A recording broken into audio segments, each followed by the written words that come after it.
Okay, so finally going through the children aged 13 to 18. So adolescence represents another really important time where there's some other unique developmental differences that can influence the way they're responding and presenting with trauma symptoms. So we know that this is a time where they have increased self-consciousness and heightened sensitivity of what other people are thinking about them. So if they're having a hard time emotionally, they can be even more self-conscious about what are the other kids in the classroom going to think about how they're coping and reacting.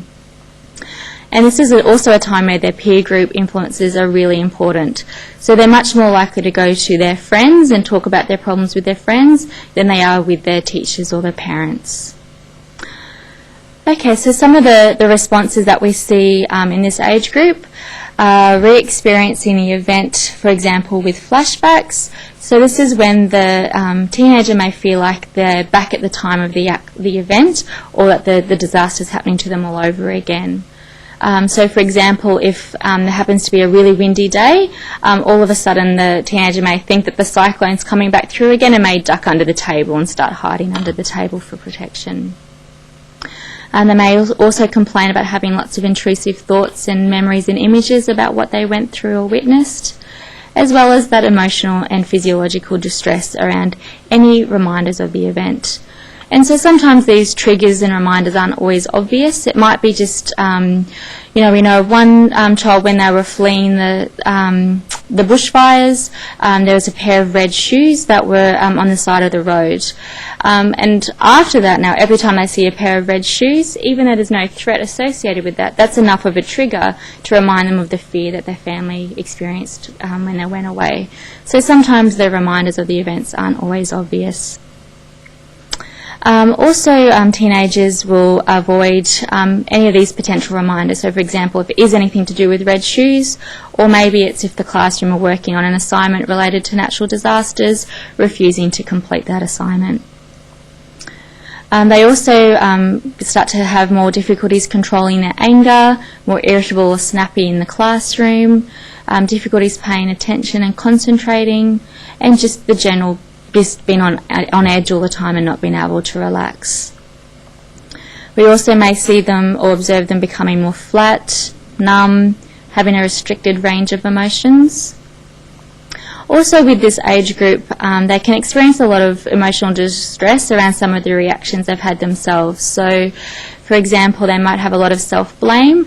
Maybe like they went home in time to help their dad pack up the house and the shed and get everything out in time. So they might feel, blame themselves or feel guilty that they weren't able to be there to help out. They may also feel guilty if their house survived, but their friends' houses did not.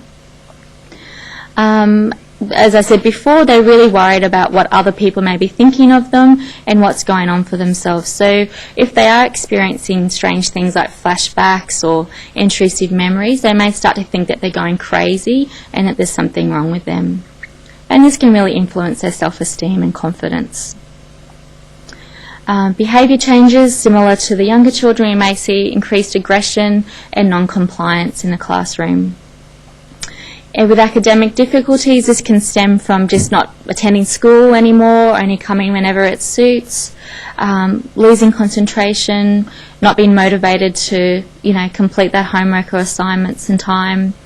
And they start to have more difficulties sometimes with authority, so becoming more confrontational with the teachers or principals in the school. Sometimes we see in this age group withdrawal from activities they previously enjoyed doing, so perhaps dropping out of their soccer team, not attending their band practice anymore, not going to social events on weekends with their friends. They may also have more physical complaints and appetite changes as with the younger children. But most of what we see in this age group is in an attempt to try to numb some of those painful emotions they may experience, they turn to drugs or alcohol to help. And they may also start participating in more risky or reckless behaviours, so unprotected sex or riding their bike without a helmet, or if they have a licence, driving too fast.